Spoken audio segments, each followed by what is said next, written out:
আমাদের বাংলাদেশে অনেক জায়গায় আছে যে এই 10 হাত দূরে একটা মসজিদ, এই 10 হাত দূরে একটা মন্দির। যখন মসজিদে নামাজ হয় মন্দিরের অ্যাক্টিভিটিস বন্ধ থাকে, আবার মন্দিরে যখন পূজা হয় মসজিদে অন্যান্য কর্মকাণ্ড বন্ধ থাকে, শুধু আজানটা হয়। এটা নাম হচ্ছে সাম্প্রদায়িক সম্প্রীতি। আর ভারতে যেটা হচ্ছে এটা কি? কথায় কথায় যারা বাংলাদেশকে মানবাধিকারের সংজ্ঞা শিখায়, ধর্মীয় সম্প্রীতির সবক দিতে আসে, জ্ঞান দিতে আসে, দেখেন আমরা বরাবরই বলি যে ভারতের প্রতি আমাদের কোনো রকম হিংসাত্মক মেন্টালিটি আমার নাই।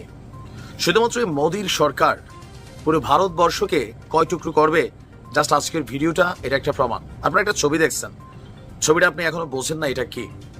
আমাদের বাংলাদেশে যারা অনেকে আছেন যে মনে করেন বাংলাদেশে আমাদের সনাতন ধর্মাবলম্বী ভাই বোনরা খুব বেশি ভালো নাই, ভারতে মুসলিমরা এর থেকে ভালো থাকে, বাংলাদেশের হিন্দুরা এরকম রাইটস পাচ্ছে না, এগুলো নিয়ে ইন্টারন্যাশনালি অনেকে কথাবার্তা বলেন। এই ছবিটা হচ্ছে পলিথিনে মোড়ানো নীল, ছবিটা হচ্ছে একটা মসজিদের। আজকে মানে শুক্রবার 14 মার্চ ভারতে হোলি উৎসব হবে। আর এই উৎসবকে ঘিরে যাতে কোনো অপ্রীতিকর ঘটনা না ঘটে সেই কারণে দেশটির উত্তরপ্রদেশের 10টি মসজিদ ঢেকে দেওয়া হয়েছে। ভাবা যায় এখন কেন? এই যে আজকে যে হোলি উৎসব হবে, এই হোলি উৎসবের বেশ কিছু অ্যাক্টিভিটিস বা সেখান থেকে একটা মব, ইতিমধ্যে আপনারা জানেন ভারতে বেশ কিছু ঘটনা কিন্তু ঘটছে, সেরকম কোনো একটা ঘটনা যেন না ঘটে পুলিশ নিরাপত্তার খাতিরে এই সিদ্ধান্ত নিয়েছে। কাদের কাছ থেকে নিরাপত্তা? বিজেপি। আসসালামু আলাইকুম প্রিয় দর্শক, কেমন আছেন সকলে?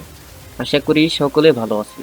বাংলাদেশে যে উত্তেজিত রাজনৈতিক প্রেক্ষাপট, তারই আলোকে আজকের এই বিশেষ গুরুত্বপূর্ণ ভিডিও, যার মধ্য থেকে নাইমুল্লিহ স্যার বেশ কিছু গুরুত্বপূর্ণ কথা বলল পার্শ্ববর্তী দেশ ভারত মোদী সরকারকে নিয়ে, যার মধ্য থেকে এমনভাবে মন্তব্য করেছে নাইমুল্লিহ স্যার, ভারতীয় মোদী সরকার এর পরিণত হবে শেখ হাসিনার মতোই। এই প্রথম ভারতে এমন ঘটনা।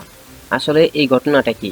আমরা আশা করি ভিডিওর শুরুতে বিশেষ একটু অংশ দেখে বুঝতে পেরেছেন যে এই ঘটনা কে কেন্দ্র করে আজকের এই ভিডিও। তাই বলি ভিডিওটির শুরুতে বিশেষ অংশ দেখে একটু হলেও যদি বুঝতে পারেন তাহলে অবশ্য ভিডিওটি না টেনে ভিডিওটি শেষ পর্যন্ত দেখবেন, আর বুঝতে পারবেন যে কিভাবে এই বিষয়টাকে ইঙ্গিত করেছে। সেই সাথে আপনি যদি আমাদের চ্যানেলে নতুন হয়ে থাকেন তাহলে অবশ্যই ভিডিওটি লাইক, চ্যানেলটি সাবস্ক্রাইব করে শেষ পর্যন্ত সাথে থাকবেন। আর ইতিমধ্যে আপনি যদি সাবস্ক্রাইব করে থাকেন তাহলে আপনাকে অসংখ্য অসংখ্য ধন্যবাদ। আমরা কথা না বাড়িয়ে চলে যাব সেই কাঙ্ক্ষিত নিউজ স্ক্রিনে। সেই গুরুত্বপূর্ণ নিউজটি এখন আমরা দেখে নেব। কথায় কথায় যারা বাংলাদেশকে মানবাধিকারের সংজ্ঞা শিখায়, ধর্মীয় সম্প্রীতির সবক দিতে আসে, জ্ঞান দিতে আসে, ইসবার আও ঠাকুর, गौ माता की कसम, गौ मत रहो आपका क्या कहते हैं मैं খাওয়াই দেম। বিষয়টা হচ্ছে এরকম। ভাবা যায় দেখেন আমরা বরাবরই বলি যে ভারতের প্রতি আমাদের কোনো রকম হিংসাত্মক মেন্টালিটি আমার নাই। শুধুমাত্র এই মোদির সরকার পুরো ভারতবর্ষকে কয় টুকরো করবে, জাস্ট আজকের ভিডিওটা এটা একটা প্রমাণ। আপনারা একটা ছবি দেখছেন, ছবিটা আপনি এখনো বোঝেন না এটা কি। আমাদের বাংলাদেশে যারা অনেকে আছেন যে মনে করেন বাংলাদেশে আমাদের সনাতন ধর্মাবলম্বী ভাই বোনরা খুব বেশি ভালো নাই, ভারতে মুসলিমরা এর থেকে ভালো থাকে, বাংলাদেশের হিন্দুরা এরকম রাইটস পাচ্ছে না, এগুলো নিয়ে ইন্টারন্যাশনালি অনেকে কথাবার্তা বলেন। এই ছবিটা হচ্ছে পলিথিনে মোড়ানো নীল, ছবিটা হচ্ছে একটা মসজিদের। আজকে মানে শুক্রবার 14 মার্চ ভারতে হোলি উৎসব হবে। আর এই উৎসবকে ঘিরে যাতে কোনো অপ্রীতিকর ঘটনা না ঘটে সেই কারণে দেশটির উত্তরপ্রদেশের 10টি মসজিদ ঢেকে দেওয়া হয়েছে। ভাবা যায় এখন কেন? এই যে আজকে যে হোলি উৎসব হবে, এই হোলি উৎসবের বেশ কিছু অ্যাক্টিভিটিস বা সেখান থেকে একটা মব, ইতিমধ্যে আপনারা জানেন ভারতে বেশ কিছু ঘটনা কিন্তু ঘটছে, সেরকম কোনো একটা ঘটনা যেন না ঘটে পুলিশ নিরাপত্তার খাতিরে এই সিদ্ধান্ত নিয়েছে। কাদের কাছ থেকে নিরাপত্তা? বিজেপি, শিবসেনা, আরো বেশ কিছু ধর্মীয় সংগঠন আছে ভারতে, যারা মোদির এই শাসনামলে পুরো ভারতবর্ষে ঐতিহ্যবাহী শত শত যুগের ইতিহাসকে ধারণকারী অনেক ধরনের ইসলামিক প্রতিষ্ঠানগুলোকে তারা ভেঙে দিয়েছে, আইন করে ধ্বংস করে দিয়েছে, আরো নানান ঘটনা করেছে। আর আজকে আমরা দেখলাম এই ঘটনা।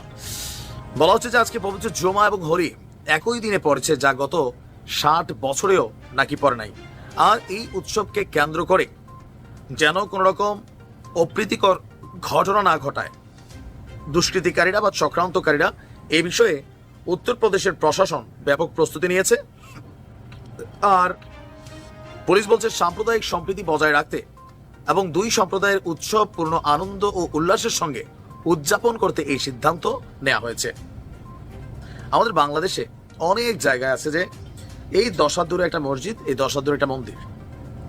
যখন মসজিদে নামাজ হয় মন্দিরের অ্যাক্টিভিটিস বন্ধ থাকে, আবার মন্দিরে যখন পূজা হয় মসজিদে অন্যান্য কর্মকাণ্ড বন্ধ থাকে, শুধু আজানটা হয়। এটা নাম হচ্ছে সাম্প্রদায়িক সম্প্রীতি। আর ভারতে যেটা হচ্ছে এটা কি? বিজেপি সরকারের মধ্যে একটা বড় শ্রেণী অতিরিক্ত হিন্দু সাজতে গিয়া, অতিরিক্ত ধর্মীয় অনুভব পাবলিকের জাগাইতে গিয়া এরা নিজেরা পুরো ভারতবর্ষকে দুই ভাগে বিভক্ত করে ফেলছে।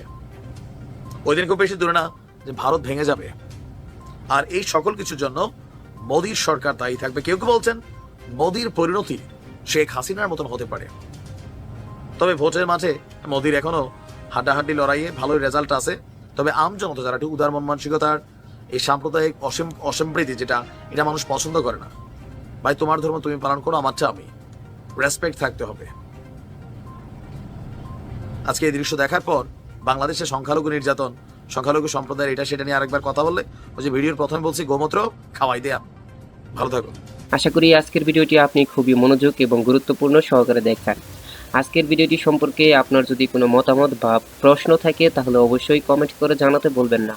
আর আপনি কোথা থেকে আমাদের ভিডিওটি দেখছেন তাও কমেন্ট করে জানাতে বলবেন না, ভারত নাকি বাংলাদেশ।